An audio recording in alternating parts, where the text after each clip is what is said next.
I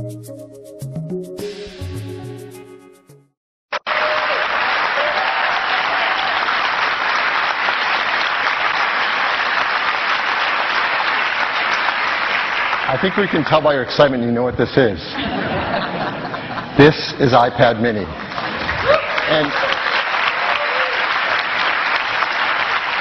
And what can you do with an iPad mini that you can't already do with the amazing 4th generation iPad? Well, this. You can hold it in one hand. Now, this just isn't a shrunken down iPad. It's an entirely new design with a beautiful aluminum and glass enclosure where every detail is finely crafted and made, just exquisite. And the process by which they're manufactured are at a level of tolerances unseen in our industry. There is nothing as amazing as this. This incredibly thin and beautiful iPad mini. Beautiful from every angle, incredibly thin and light. Would you like to see one in person?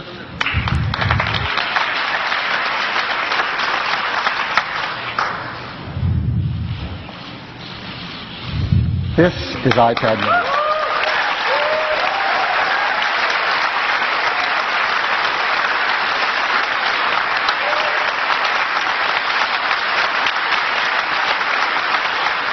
Look how thin that is. Amazing. Here, let me tell you a lot more about it. So this iPad mini is just 7.2 millimeters thin. That's about a quarter thinner than the 4th generation iPad. To put it in context, it's as thin as a pencil. That's thin. It weighs just 0.68 pounds.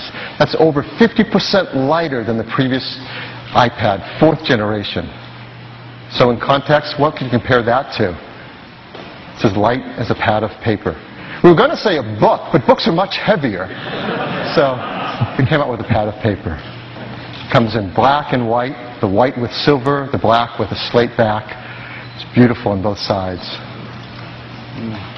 I think one of the biggest questions people wonder is, what screen size did we pick and why? And the team worked really hard thinking about this. We want an iPad that's capable of running all that amazing software written for iPad without developers having to do any work. We want it to be smaller such that it could be thinner and lighter, as you can see, but not so small that it stops being incredibly usable, because the iPad is the most usable of all these devices. So let's look at it side by side. Here's current iPad 2 next to the iPad mini. 7.9. The iPad 2 is 9.7 inches on the diagonal. iPad mini, 7.9. So that's easy to remember, right? 9.7, 7.9. And the pixels are even easier to remember because they're exactly the same.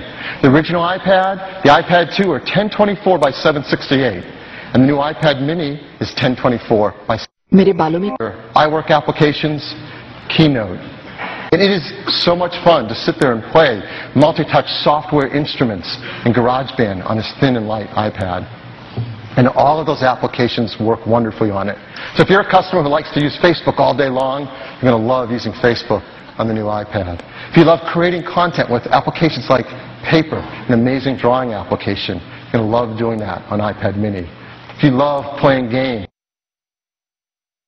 amazing games like Real Racing 2 are incredible on the new iPad. In fact, I could sit here and do 275,000 examples for you, and I would love to, but we don't have enough time.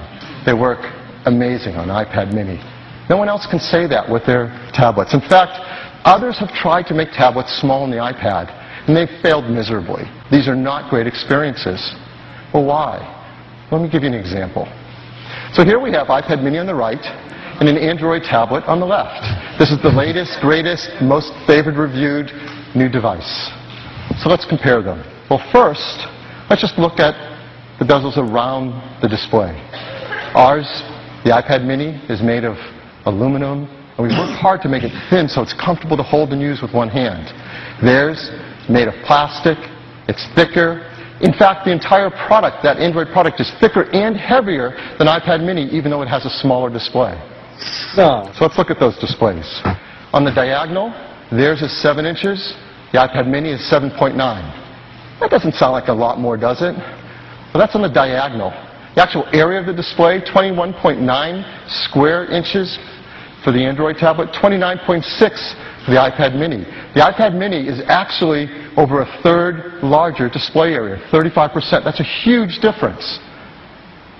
And it doesn't stop there. What's the number one thing people do on their iPads? Surf the web. We love to surf the web on our iPads. So here's surfing the web.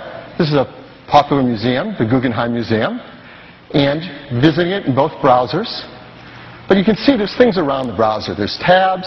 Android has some software controls in the bottom of the pages. The iPad mini is 2/3 larger to surf the web. There is a gigantic difference in these products. And it doesn't stop there. There's all those third-party applications. As Tim told you, we have these amazing applications for iPad users. And we've learned, we have over 700,000 applications that can run an iPad, but customers love the ones written for iPad, designed for that screen. Over 275,000 of them. What does the other platform have? They have phone applications stretched up, not tablet applications.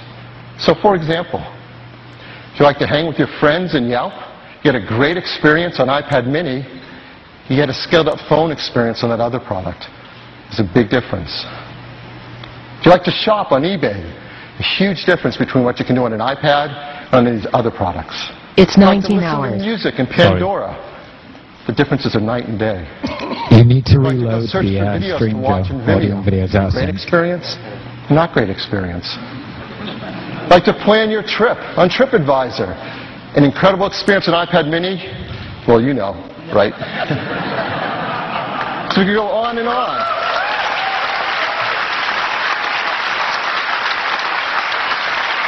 So let's